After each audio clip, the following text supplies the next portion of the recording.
दोस्तों, आज हम लेकर आए हैं ऐसी 7 जबरदस्त एक्शन मूवी। हर फिल्म में है खतरनाक एक्शन, धमाकेदार कहानी और ऐसा टर्निंग पॉइंट जो आपको स्क्रीन से हिलने नहीं देगा। तो दोस्तों, कस लो अपनी सीट बेल्ट, क्योंकि अब शुरू होता है टॉप 7 एक्शन मूवीज का धमाकेदार सफर। तो चलिए शुरू करते हैं नंबर 7 की मूवी से। इस फिल्म में हमें एक रहस्यमयी दुनिया दिखाई जाती है जहां शाप, धोखा और शक्ति की भूख ने हर किसी को पागल बना दिया है। ग्रे एलिस और बॉयस स्कल नदी तक पहुंचते हैं, लेकिन पूनम की रात में बॉयस की सच्चाई सामने आ जाती है। वो असल में एक शापे शिफ्टर है, एक भयानक भेड़िया। ग्रे एलिस पहले से तैयार थी। उसने बॉयस को चांदी से जहर दे रखा था। जैसे ही बॉयस हमला करता है, ग्रे एलिस चांदी के पंजों से उसे मार डालती है, उसकी खाल उतार लेती है और उसे दफना देती है। अगले दिन वो खाल लेकर रानी के पास जाती है, जहां जेराइस उसे धोखा देने का आरोप लगाता है। लेकिन असली सच ये है, रानी खुद भी शापे शिफ्टर बनना चाहती थी और बॉयस को मरवाना चाहती थी। रानी गुस्से में जेराइस को मार डालती है। इधर लॉस्ट लैंड्स में बगावत शुरू हो चुकी है। रानी भाग जाती है और तभी बॉयस की कब्र से धुआं उठता है। वो जिंदा हो गया है। लेकिन जब वो बदला लेने आता है, तो उसे पता चलता है कि ग्रे एलिस को पहले से उसका लौटना पता था। अब दोनों मिलकर लॉस्ट लैंड्स में शिकार करते हैं और एक नई रहस्यमयी शुरुआत करते हैं। इस मूवी का नाम है इन द लॉस्ट लैंड्स। अब बात करते हैं नंबर 6 मूवी की। शुरुआत होती है एक त्योहार से और खत्म होती है हेलीकॉप्टर क्रैश और धमाकों के साथ। इस फिल्म में हमें दिखते हैं दो झगड़ालू देश, एक रूसी विलेन, MI6 CIA एजेंट्स और एक ऐसा मिशन जो पूरी दुनिया को हिला सकता है। बुयोएल, स्पेन में ला तोमातीना के बीच MI6 और CIA की टीम एक खतरनाक रशियन आर्म्स डीलर विक्टर ग्रैडोव को पकड़ने की कोशिश करती है। लेकिन ग्रैडोव एचेलॉन नाम की सुपर सीक्रेट टेक्नोलॉजी चुराकर फरार हो जाता है। इस हमले में एजेंट नोएल बिसेट की पूरी टीम मारी जाती है। दूसरी तरफ यूके के प्राइम मिनिस्टर क्लार्क और अमेरिका के नए प्रेसिडेंट डेरेंजर, जो एक पूर्व एक्शन मूवी स्टार हैं, मीडिया के सामने भिड़ जाते हैं, लेकिन मजबूरी में एक ही फ्लाइट से नेटो समिट के लिए निकलते हैं। और फिर फ्लाइट में हमला होता है। ग्रेडोव एयरफोर्स वन को क्रैश करवा देता है। दोनों लीडर पैराशूट से बचते हैं और जंगलों में फंस जाते हैं। पूरी दुनिया उन्हें मरा हुआ समझ बैठती है।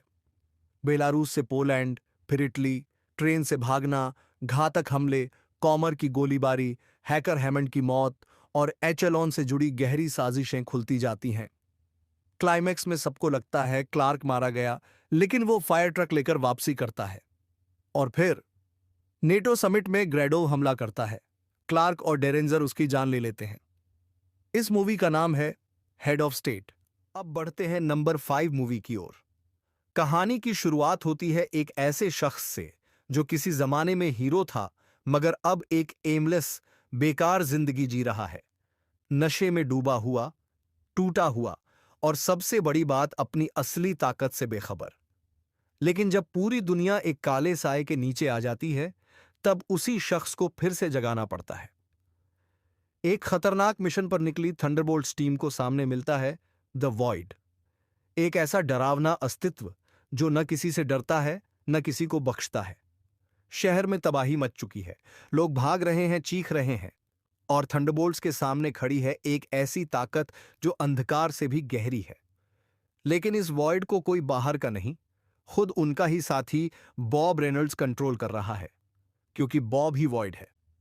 थंडरबोल्ट्स उसे रोकने की कोशिश करते हैं, पर वॉइड उन्हें एक एक करके गिराता चला जाता है। लेकिन तभी टीम हार मानने की बजाय कुछ और करती है। वो बॉब को याद दिलाते हैं कि वो कौन है। वो सिर्फ एक नशेड़ी नहीं, वो भी किसी जमाने में एक सुपर हीरो था। थंडरबोल्ट्स की बातों का असर होता है। बॉब खुद से लड़ता है और आखिरकार वॉइड को कंट्रोल कर लेता है। शहर बच जाता है, लोग राहत की सांस लेते हैं। लेकिन ये कहानी यहीं खत्म नहीं होती। थंडरबोल्ट्स का असली मिशन अब शुरू होता है, उस औरत को ढूंढना जिसने उन्हें इस सब में फंसाया, वैलेंटीना डे फॉन्टेन। वो टीम को दुनिया के सामने न्यू एवेंजर्स के नाम से पेश करती है। थंडरबोल्ट्स चुप रहते हैं, लेकिन अंदर से अब वो बदले की आग में जल रहे होते हैं। कहानी के आखिर में एक नया सस्पेंस खुलता है। स्पेस से आ रहा है एक पुराना जहाज, जिस पर बना है एक चमकता हुआ चोर का निशान। क्या ये एक नई टीम की दस्तक है या कोई और खतरा? ये सब जानने के लिए हमें इंतजार करना होगा। मगर एक बात तय है, कहानी अब और भी बड़ी होने वाली है। इस मूवी का नाम है थंडरबोल्ट्स। अब बात करते हैं नंबर 4 मूवी की। इस फिल्म में हमें एक ऐसा टाइटन देखने को मिलता है जो अपने जैसे औरों की तलाश में हॉलो अर्थ के रहस्यमयी हिस्सों में भटक रहा है। वहीं दूसरी तरफ गॉडजिला दुनिया की सतह पर हर उस टाइटन से लड़ रहा है जो इंसानों के लिए खतरा बन सकता है। कॉन्ग को हॉलो अर्थ में कुछ सुराग मिलते हैं जो उसे उसके जैसे ही और टाइटन्स की तरफ ले जाते हैं। तभी उसे मिलती है सुको, एक छोटा सा पर समझदार बंदर जो कॉन्ग की ही प्रजाति से है। लेकिन शांति ज्यादा देर नहीं टिकती। सामने आता है स्कार किंग, एक ऐसा एंशिएंट टाइटन जो गॉडजिला से नफरत करता है और उसे हराने के लिए शीमो नाम के आइस टाइटन को कंट्रोल करता है। शीमो के पास है एक खतरनाक क्रिस्टल जिससे वो पूरी धरती पर बर्फ की तबाही मचा सकते हैं। कॉन्ग बुरी तरह हार जाता है, लेकिन ट्रैपर नाम का इंसान उसे एक नई एक्सो आर्म देता है जिससे वो दोबारा लड़ने लायक बनता है। उधर गॉडजिला भी जाग चुका है और एक कॉस्मिक टाइटन से लड़ते हुए खुद को इवॉल्व कर लेता है। अब वो नीले से गुलाबी यानी मैजेंटा गॉडजिला बन चुका है। फिर सामने आती है मोथरा, जिसे जगाती है जिया, एक छोटी लड़की जिसके अंदर टेलीपैथिक पावर्स हैं। अब तीनों टाइटन एक साथ आते हैं, गॉडजिला, कॉन्ग और मोथरा, और एक साथ लड़ते हैं स्कार किंग और शीमो से। आखिरी लड़ाई में सूको शीमो को आजाद करता है और वो स्कार किंग को खत्म कर देती है। गॉडजिला अपनी एटॉमिक ब्रेथ से बर्फ को खत्म करता है और कॉन्ग हॉलो अर्थ में शीमो और सूको के साथ वापस लौट जाता है, इस बार एक सच्चे राजा की तरह। और ये थी नंबर 4 पर मौजूद film Godzilla x Kong the new empire. तो चलिए बात करते हैं नंबर 3 मूवी की। इस फिल्म में हमें डायनासोर की वापसी नहीं, बल्कि उनके म्यूटेशन का सबसे खतरनाक रूप देखने को मिलता है। जब इंसान लालच और विज्ञान की हदें पार कर देता है तो पैदा होता है डिस्टोर्टस रेक्स। साल था 2008। एक गुप्त लैब, एक अजीब प्रयोग और एक ऐसा डायनासोर जिसे बनाया गया 6 हाथों के साथ। लेकिन प्रयोग असफल हो गया। डिस्टोर्टस रेक्स पिंजरा तोड़कर भाग गया और पूरे द्वीप को तबाह कर दिया। अब 19 साल बाद धरती का वातावरण ऐसा हो चुका है कि डायनासोर सिर्फ इक्वेटर के पास जिंदा है। और वहीं भेजी जाती है एक टीम फार्मा कंपनी पार्कर जेनिक्स के लिए, जो हार्ट डिजीज का इलाज ढूंढना चाहती है। लीड करती है जोरा बेनेट, साथ में है डॉक्टर हेनरी लूमिस और डंकन किनकेड। मिशन है 3 खतरनाक टाइटनों से बायो सैंपल इकट्ठा करना। मोसासोरस समंदर का शिकारी, टाइटानोसोरस जमीन का दैत्य और केट्ज़ल्कोट्लिस आसमान का राज। लेकिन वहीं छुट्टियों पर निकली रूबन की फैमिली, उनकी बेटियां इजाबेला और टेरेसा का बॉयफ्रेंड सेवियर गलती से इस जोन में फंस जाते हैं। मोसासोरस के साथ पहली भिड़ंत में ही बॉबी मारा जाता है और टीम बिखरने लगती है। स्पिनोसोरस का हमला नीना को खत्म कर देता है। जेवियर और टेरेसा अलग हो जाते हैं और रूबन इजाबेला के साथ इंजन के पुराने बेस की तरफ भागते हैं। टीम दूसरा सैंपल लेती है टिटानोसोरस से, लेकिन तीसरा क्वेट्ज़ल्कोट्लिस एक मंदिर जैसे जायंट नेस्ट में छिपा है। लेक्लर्क उसे लेने जाता है, लेकिन वो खा लिया जाता है। अब सिर्फ जोरा और हेनरी बचे हैं। उधर इजाबेला को एक प्यारा सा म्यूटेटेड एक्विलॉप्स मिलता है, जो उसका साथी बन जाता है डोलोरेस। टेरेसा मार्टिन को पहचान लेती है, वही जिसने पूरी टीम को धोखा दिया था। मार्टिन बायो सैंपल लेकर हेलीपैड की ओर भागता है, लेकिन तभी लौट आता है डिस्टोर्टस रेक्स। हेलीकॉप्टर को चबाकर मार्टिन को जिंदा खा जाता है। अब डंकन खुद को खतरे में डालता है और फ्लेयर फेंककर डी रेक्स को भटकाता है ताकि बाकी टीम भाग सके। इजाबेला एक गेट खोलती है, सब लोग निकल जाते हैं। आखिर में जोरा और हेनरी फैसला करते हैं, ये इलाज किसी कंपनी का पेटेंट नहीं होगा, बल्कि पूरी इंसानियत के नाम होगा। इस मूवी का नाम है जुरासिक वर्ल्ड रीबर्थ। अब बढ़ते हैं नंबर 2 की मूवी की ओर। इस फिल्म में हमें वेनम की अब तक की सबसे इमोशनल, सबसे कॉस्मिक और सबसे जरूरी लड़ाई देखने को मिलती है, जहां दांव पर है सिर्फ उसकी जिंदगी नहीं, बल्कि पूरा ब्रह्मांड। डॉक्टर स्ट्रेंज की एक मैजिकल स्पेल के चलते एडी ब्रॉक और वेनम गलती से अर्थ 616 यानी एमसीयू में पहुंच जाते हैं। वहां उन्हें थैनोस और इन्फिनिटी स्टोन्स के बारे में पता चलता है, लेकिन इससे पहले कि वो कुछ समझ पाएं, दोनों वापस लौट जाते हैं अपनी असली दुनिया अर्थ 688 पर। अब हालात पूरी तरह बदल चुके हैं। एडी पर पैट्रिक मलिगन की हत्या का इल्जाम लग चुका है। वेनम और एडी दोनों भागते हैं न्यूयॉर्क की ओर, लेकिन पीछे छूट जाता है सिम्बियोट का एक छोटा सा टुकड़ा। दूसरी तरफ एक खतरनाक एलियन शिकारी जेनोफेज उनकी तलाश में है, जो सिर्फ सिम्बियोट्स को खाता है। साथ ही एक सरकारी एजेंसी इंपीरियम सभी सिम्बियोट्स को पकड़कर रिसर्च कर रही है, जिसकी कमान संभाल रहा है रेक्स स्ट्रिकलैंड। वेनम और एडी को एयरप्लेन में हमला करके जेनोफेज नीचे गिरा देता है। अब एडी को पता चलता है कि उसे और वेनम को कोडेक्स कहा जा रहा है, क्योंकि वेनम ने कभी एडी को मौत से वापस लाया था और अब वो दोनों केनल के कॉस्मिक टारगेट बन चुके हैं। लास वेगस में एडी की मुलाकात होती है मिसेस चेन से और वेनम उसके साथ एक आखिरी बार डांस करता है, लेकिन सुकून ज्यादा देर नहीं टिकता। जेनोफेज फिर हमला करता है और इंपीरियम की टीम दोनों को पकड़कर एरिया 51 ले जाती है।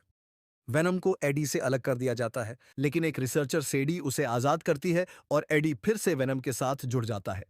अब पोर्टल से कई जेनोफेजेस धरती पर आ चुके हैं। एक अंतिम लड़ाई शुरू होती है। मलिगन मारा जाता है। वेनम बाकी सिम्बायोट्स को आजाद करता है और इंसानों के साथ मिलकर लड़ाई में उतर जाता है। लेकिन जीतने का सिर्फ एक ही तरीका बचता है, बलिदान। वेनम खुद को एसिड टैंक में ले जाकर सारे जेनोफेजेस को खत्म कर देता है और एडी को बाहर फेंक देता है। स्ट्रिकलैंड भी बेस को ब्लास्ट करके सब कुछ मिटा देता है।